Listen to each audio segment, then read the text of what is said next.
नमस्कार, मी सुवर्ण दुसाने. निवडणुकीच्या या रणसंग्रामात आपलं विशेष स्वागत. आज आपण जाणार आहोत गुजरात राज्यामध्ये. नेमकं गुजरातमध्ये काय सुरू आहे? गुजरातचे मुख्यमंत्री नरेंद्र मोदी यांना पंतप्रधान पदाचे उमेदवार म्हणून भाजपनं घोषित केलं. त्यांच्यानंतर नेमकं गुजरातमध्ये काय होतंय? भाजपचं नेतृत्व नेमकं कोण सांभाळतंय? काँग्रेसचं नेतृत्व गुजरातमध्ये का उभं राहू शकत नाहीये की खरंच गुजरात वाऱ्यावर आहे? या सगळ्याची चर्चा आपण या विशेष कार्यक्रमात करणार आहोत आणि या बद्दलचं विश्लेषण सुद्धा आपण आपल्या संपादकांकडे जाणून घेणार आहोत. पण सुरुवातीला पाहूयात गुजरातमधली सध्याची परिस्थिती. अहिंसेचा संदेश देणाऱ्या महात्मा गांधींचा गुजरात आता बनलाय एक युद्धभूमी. नरेंद्र मोदी विरुद्ध राहुल गांधी या सामन्यात आता अरविंद केजरीवाल यांच्या रूपानं तिसरा भिडू उतरलाय. निवडणुका जाहीर झाल्याच्या घोषणेनंतर काही तासांमध्ये गुजरातच्या रस्त्यांवर राजकीय राडेबाजी पाहायला मिळाली. निमित्त झालं अरविंद केजरीवाल यांचा रोड शो.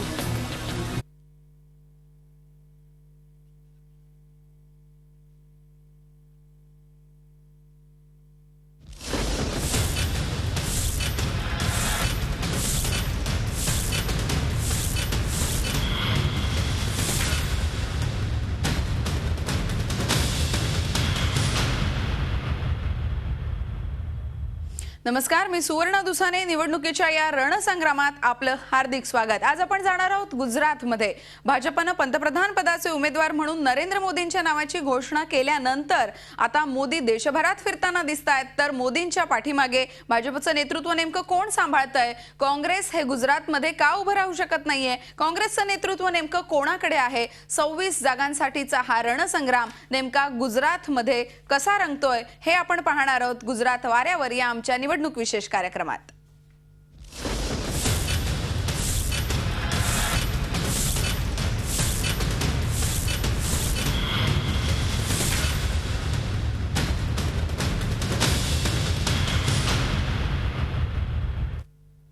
खरं तर नरेंद्र मोदींना पंतप्रधान पदाचे उमेदवार घोषित केल्यापासून राजकीय राडा हा ज्याप्रमाणे देशभरात होतोय त्याच धर्तीवर त्याचे पडसाद हे कुठेतरी आता गुजरातमध्ये सुद्धा उमटायला सुरुवात झाली आहे. विकसित राज्याचं मॉडेल अशी गुजरातची प्रतिमा विकण्याचा प्रयत्न भाजपकडनं होतोय. पण राज्यामध्ये मात्र नेमकी कशा प्रकारची अराजकता आहे किंवा भ्रष्टाचार आहे किंवा धांदली आहे हे मांडण्याचा प्रयत्न काँग्रेसकडनं केला जातोय. आणि म्हणून जमेल ती शक्कल लढवताना सुद्धा काँग्रेस पाहायला मिळते. तर आप सुद्धा गुजरातमध्ये आता नव्यानं ताप द्यायला उत्सुक झाली आहे. एकीकडे मोदींचे देशभरामध्ये दौरे सुरू असताना त्यांच्या पाठीमागे नेमकं त्यांच्या राज्यात काय सुरू आहे यावरचा हा एक रिपोर्ट. अहिंसेचा संदेश देणाऱ्या महात्मा गांधींचा गुजरात आता बनलाय एक युद्धभूमी. नरेंद्र मोदी विरुद्ध राहुल गांधी या सामन्यात आता अरविंद केजरीवाल यांच्या रूपानं तिसरा भिडू उतरलाय.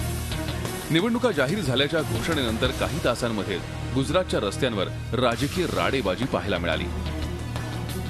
निमित्त झालं अरविंद केजरीवाल यांचा रोड शो. गुजरातमध्ये आम आदमी पक्षाचे नेते अरविंद केजरीवाल यांचा रोड शो परवानगी नसल्यानं पोलिसांनी रोखला आणि मग भाजप विरुद्ध आप असा थेट संघर्ष भडकला. मग सुरू झाली गुजरात सोबत देशाच्या इतर भागातही राजकीय राडेबाजी. भाजप आणि आपचे कार्यकर्ते एकमेकांना भिडले. दिल्लीत भाजपच्या कार्यालयाबाहेर आपच्या कार्यकर्त्यांनी जोरदार निदर्शनं केली. भाजप आणि आपच्या कार्यकर्त्यांमध्ये जणू हातघाईची लढाई सुरू झाली. दोन्ही पक्षांच्या कार्यकर्त्यांनी यावेळी एकमेकांवर तुफान दगडफेक केली. निवडणुकीची नुसती घोषणा होताच हा राडा सुरू झाला आणि त्याची सुरुवात गुजरातमधूनच झाली. नरेंद्र मोदी म्हणजे आयुष्य राजकारणासाठी वाहून घेतलेलं संघाच्या संस्कारात वाढलेलं व्यक्तिमत्व. गुजरातचे मुख्यमंत्री असलेले मोदी भाजपचे पंतप्रधान पदाचे उमेदवार झाले आणि मग त्यांनी देशभर प्रचार सभांचा धडाका लावलाय.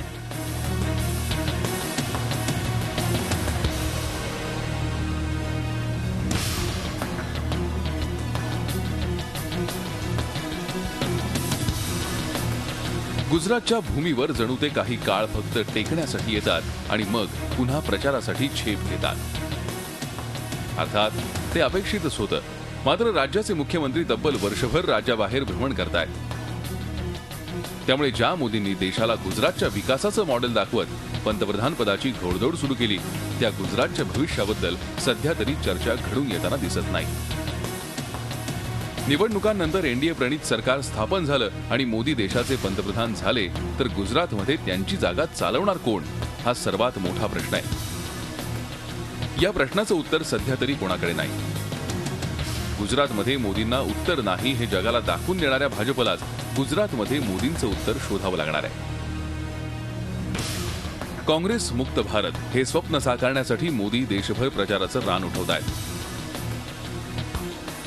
बिल खूप झालं, आता पॉलिटिकल विलची गरज आहे असा नारा देत मोदी एक्सप्रेस राज्यात भरधाव सुटली आहे. 16वी लोकसभा निवडणूक जणू 543 जागांसाठी नसून फक्त पंतप्रधान पदासाठी आहे असंच चित्र निर्माण झालंय. राहुल गांधी विरुद्ध नरेंद्र मोदी असे पर्याय दोन्ही बाजूंकडून मांडले जात आहेत. तर या दोघांनाही विरोध करत आपच्या अरविंद केजरीवाल यांनी रिंगणात उडी घेतलीय. निवडणुकीच्या रणधुमाळीला आता कुठे सुरुवात झालीय, पण दंगली आणि दहशतवादी हल्ल्यांचा इतिहास असलेल्या या भूमीला येत्या काळात शांततेसाठी मात्र सतत सतर्क राहावं लागणार इतकं नक्की. किरण खोटाळे, झी मीडिया, मुंबई. गुजरातमधले महत्त्वाचे नेते कोणते असा जर विचार केला तर नरेंद्र मोदी यांचंच नाव पुढे येताना दिसतं. गुजरात म्हणजेच मोदी आणि मोदी म्हणजेच गुजरात असंच काहीसे समीकरण गेले एक तप झालंय. गुजरातमध्ये मोदींचं वलय इतकं मोठं आहे की त्यांच्या पुढे इतर पक्ष दूर, पण काँग्रेसचा नेता किंवा नेतृत्व मात्र उभं राहताना दिसत नाही. नेमकी मोदींची कारकीर्द आहे तरी कशी, यावर एक नजर टाकूयात. 2014च्या निवडणुकीमध्ये भाजपचे पंतप्रधान पदाचे उमेदवार म्हणून नरेंद्र मोदींच्या नावाची घोषणा झालेली आहे.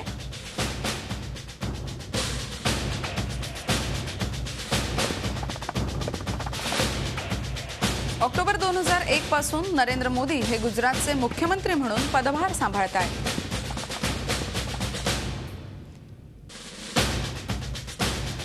गुजरात राज्यात अनेक चांगल्या योजना राबवल्यामुळे लोकप्रिय नेते अशी नरेंद्र मोदींची प्रतिमा बनली. विकासाचं मॉडेल सुद्धा नरेंद्र मोदींनी पुढे केलं. सलग 3 वेळा सत्तेत येत नरेंद्र मोदींनी आपली क्षमता सिद्ध केली.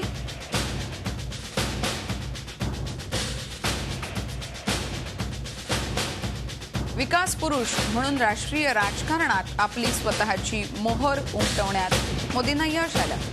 चहावाले ते पंतप्रधान पदाचे उमेदवार हा प्रवास थक्क करणारा आहे.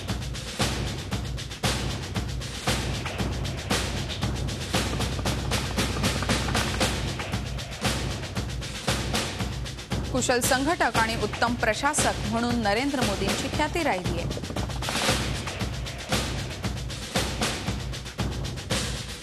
गुजरात राज्याला विकासाचं मॉडेल म्हणून त्यांनी देशासमोर आणलं आणि ते जगासमोरही मांडलं.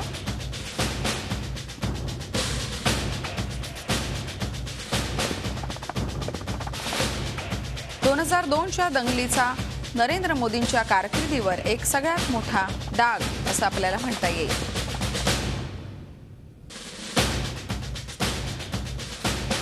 पंतप्रधान पदाची स्वप्न नरेंद्र मोदी पाहतायत, त्यासाठी त्यांना उमेदवार म्हणूनही घोषित केलं गेलंय. पण गोधरा दंगलीचा ठपका हा एक अडसर नरेंद्र मोदींच्या कारकिर्दीतला मानला जातोय.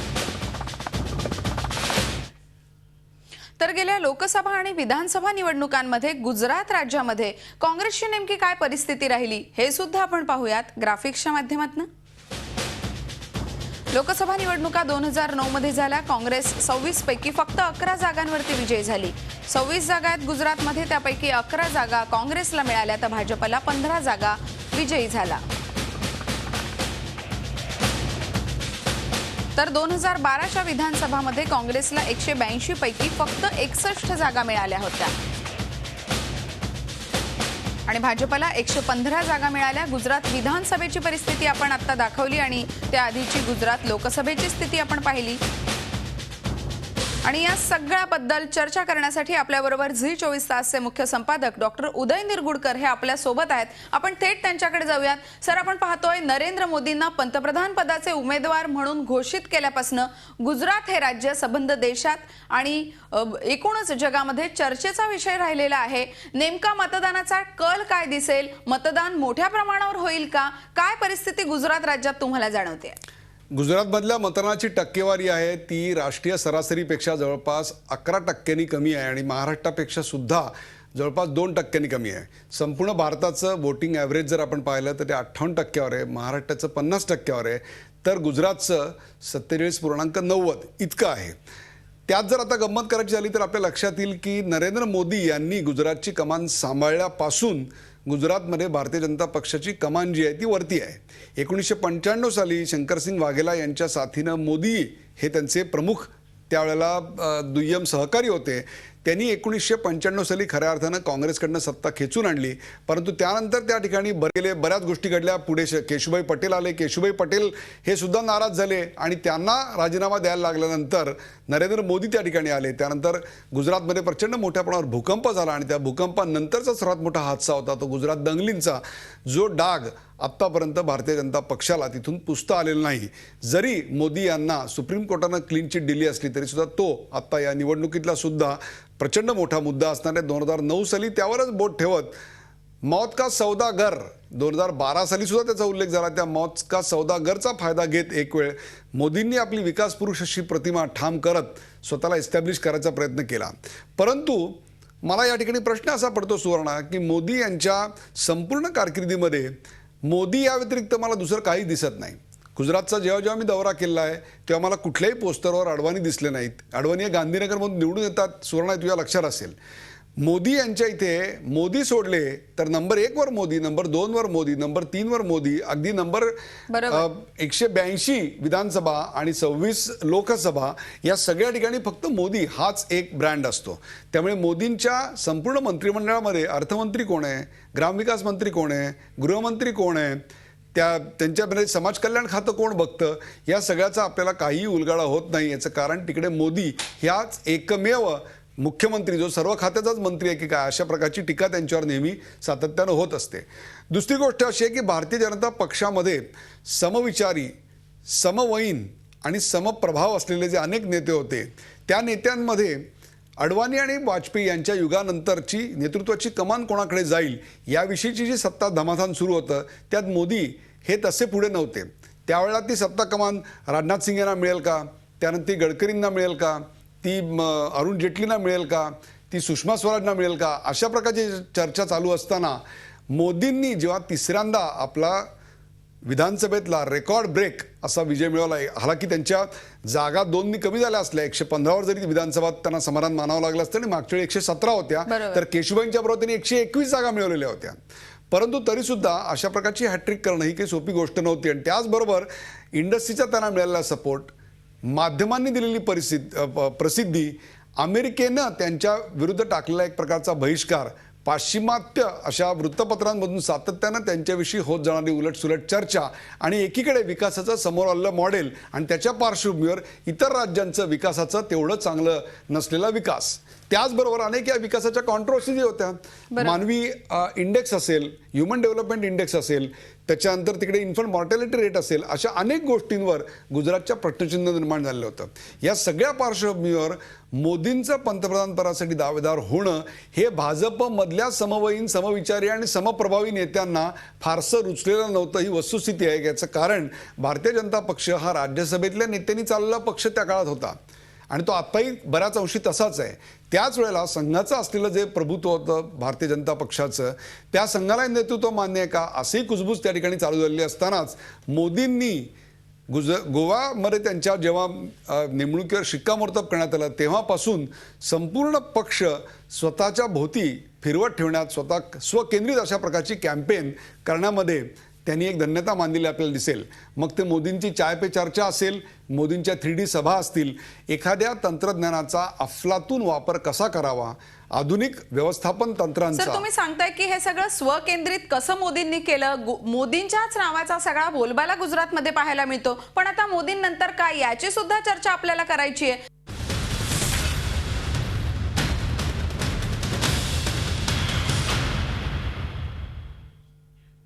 पुन्हा एकदा आपले स्वागत. आपण गुजरात बद्दल चर्चा करतोय. थोड्या वेळापूर्वी आपण पाहिलं असेल की मार्केटिंगचं जे तंत्र आहे ते मोदींनी कसं वापरलं. आपण पुन्हा एकदा डॉक्टर उदय निरुडकर आमचे संपादक आपल्या बरोबर या चर्चेत सहभागी झालेले आहेत. सर, आपण पाहतोय काँग्रेसचं नेतृत्व मात्र गुजरातमध्ये विशेष उभं राहताना दिसत नाही आणि त्याचबरोबर भाजपची दुसरी फळी कोणती हाच प्रश्न त्यावेळी उपस्थित होतो. या दोनही प्रश्नांचं तुम्ही नेमकं कसं विश्लेषण कराल? 1995 साली ज्यावेळेला पहिल्यांदा भारतीय जनता पक्षाचं सरकार इकडे आलं गुजरातमध्ये, तेव्हापासून काँग्रेसमध्ये स्टेट लिडरशिप अशी उभी राहिली नाही. अहमद पटेल हे जरी दिल्लीत अत्यंत पॉवरफुल असले आणि त्यांचा गुजरातशी संबंध असला तरी सुद्धा अहमद पटेल यांचं स्वतःचं गुजरातमध्ये निवडून आणण्याची क्षमता किंवा स्वतःची पॉप्युलरिटी म्हणली तरी फारशी नव्हती. दुसरी गोष्ट अशी आहे की नरेंद्र मोदी यांच्यानंतर किंवा त्यांच्या अलीकडे पलीकडे कोणी असतं असं चित्र कधी दिसलेलं नाही. नरेंद्र मोदींच्या सभांमध्ये अगदी गुजरातमध्ये ते निवडून आले त्याच्यानंतरचं त्यांचं भाषण मला अगदी शब्दशः आठवतंय. त्या भाषणामध्ये त्यांनी गुजराती जनतेचे आभार मानले, परंतु त्या भाषणामध्ये न अडवाणींचा उल्लेख होता, न वाजपेयींचा उल्लेख होता, न पक्षाचा उल्लेख होता. त्या संपूर्ण भाषणामध्ये मी आणि गुजरात एवढाच फक्त उल्लेख होता. ही बाब आपण लक्षात घेतली पाहिजे. त्यामुळे नरेंद्र मोदी हा विषय जेव्हा निघतो तेव्हा नरेंद्र मोदी नावाचा एक स्वतंत्र पक्ष असतो की काय अशी परिस्थिती आता आपल्याकडे निर्माण झालेली आहे.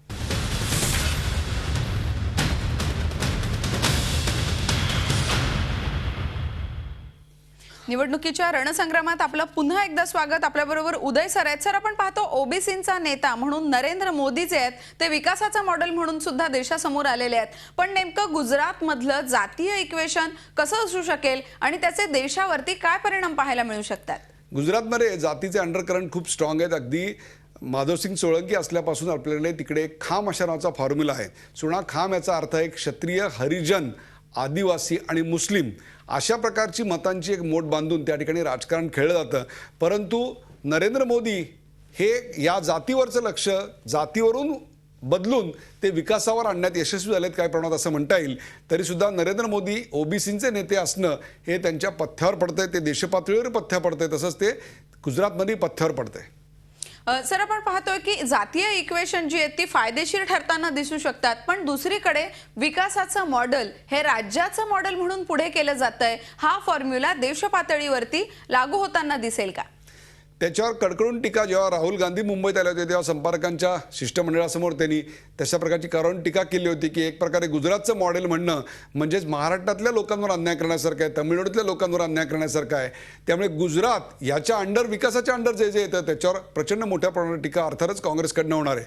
मुद्दा तो नाही आहे. मुद्दा असा आहे की नरेंद्र मोदी यांच्या नेतृत्वाखाली जे पोलरायझेशन होणार आहे त्या पोलरायझेशनमध्ये गुजरातमध्ये प्रत्यक्ष भारतीय जनता पक्षाला किती मतं मिळणार आहेत, किती त्यांना सीट मिळणार आहेत, हा खरा कळीचा मुद्दा आहे. 26 जागा ज्या आत्ता आहेत तेव्हा मागच्या वेळेला जी परिस्थिती होती ती भारतीय जनता पक्षाला 15 जागा होत्या आणि काँग्रेसला 11 जागा होत्या आणि त्यांच्या मतामधला फरक जो होता तो फक्त 3% होता. हीच परिस्थिती जर आपण त्याच्या आधी पाहिली असेल तर ती 14-6 होती आणि त्याच्यानंतरच्या मागच्या निवडणुकीमध्ये ती 12 आणि 20 अशा फरकाने होती. म्हणजे एक प्रकारे आपण पाहिलं असेल तर भारतीय जनता पक्षाची ताकद दिवसेंदिवस वाढताना आपल्याला दिसते त्या ठिकाणी. मुद्दा असा आहे की आज आपल्या राज्याचा मुख्यमंत्री हा देशाच्या प्रधानमंत्रीपदाच्या रेसमध्ये असल्यानंतर गुजराती मतं भरभरून मिळतील का, खामचा फॉर्म्युला चालेल का, विकासाचं मॉडेल त्या ठिकाणी चालणार का, या मुद्द्यावर भारतीय जनता पक्षाला किमान त्या ठिकाणून 26 पैकी 20 जागा तरी मिळवाव्या लागतील. मला असं वाटतं सौराष्ट्रचा भाग, मध्य गुजरातीतला भाग आणि हलोल कलोल हा नॉर्थचा भाग, या भागांमधून ती संधी मिळेल असं मला वाटतंय. बरोबर आहे. कशा प्रकारे मोदी स्वतःला सिद्ध करतात हे पाहणं तितकंच उत्सुकतेचं असणार आहे. धन्यवाद सर. याचं विश्लेषण पुढच्या काळात सुद्धा आपण निवडणुकीच्या रणसंग्रामात पाहत राहणार आहोत. पण या कार्यक्रमामध्ये आपण पाहिलं एकूणच मोदी पोलरायझेशन करण्यात यशस्वी होतात का, त्याचबरोबर जागा ज्या आहेत लोकसभेच्या भाजपनं गेल्या वेळी जिंकलेल्या त्या ते वाढवू शकतात का, त्याचबरोबर खाम इक्वेशन हे किती पॉप्युलर ठरतं आणि राज्याच्या विकासाचं मॉडेल हे देशामध्ये चालतं का, या सगळ्या प्रश्नांची उत्तरं येणाऱ्या काळात आपल्याला पाहायला मिळतील. पण आता मात्र निवडणुकीच्या रणसंग्रामात गुजरात वाऱ्यावर या आमच्या विशेष कार्यक्रमात इथेच थांबूयात. पहा फक्त झी24 तास. रहा एक पाऊल पुढे.